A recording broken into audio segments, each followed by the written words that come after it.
que la mayoría de contagiados están en casa, de modo que ustedes piensen lo que quieren pensar, de modo que si esto, lo que yo estoy hablando, no me autoriza para hablar, entonces ¿a quién? Primero, soy un ciudadano confundido por falta de información. En segundo, soy un ciudadano confundido de que todas las medidas no han dado resultado completo. Y tercero, soy muy comprometido porque soy un médico que además abandonó mi profesión en parte para atender solidariamente a las personas desprotegidas que estamos en Aruba.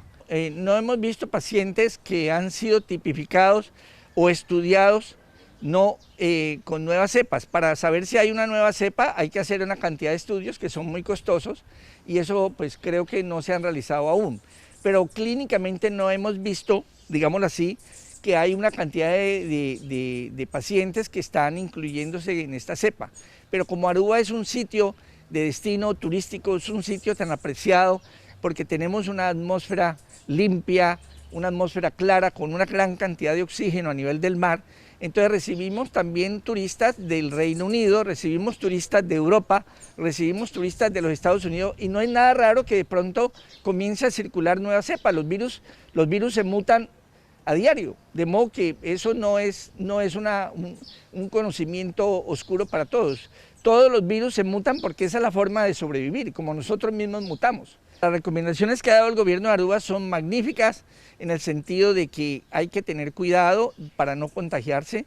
Para eso se habló del distanciamiento de persona a persona y de grupo a grupo, no conformar grupos muy numerosos, tener disciplina, usar el tapabocas no como medida verdaderamente esencial. Hay varios tipos de tapabocas en el cual tú puedes hacer la diferenciación. Hay tapabocas que cubren a la persona que usa el tapabocas y hay otros tapabocas que están más abiertos en forma bilateral, de modo que cualquiera usará el tapabocas que más le convenga, pero hay tapabocas que solamente te protegen a ti, pero no protegen a los demás. Hay tapabocas que tú encuentras aquí con respirador, hechos de tela, etcétera, que los lavan, etcétera. Ya eso te toca averiguarlo. Entonces, esa medida es muy buena. La distanciamiento es muy buena. Pero estamos hablando de distanciamiento, pero si yo estoy en una casa donde hay solamente 2 habitaciones y hay una persona con gripa allí, ¿cuál distanciamiento puede haber? ¿Cuál distanciamiento puede existir?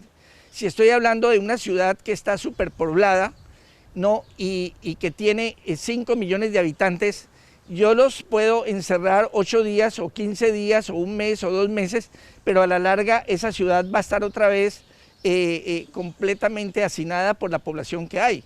Y esto en la historia nos recuerda cómo los mayas y los incas tuvieron que cambiar incluso, y en Egipto tuvieron que cambiar de sitio precisamente debido a la superpoblación, a la intoxicación de la atmósfera y a los fenómenos naturales que ocurrían en ciertas áreas. De modo que nosotros tenemos que estar preparados para todas esas contingencias.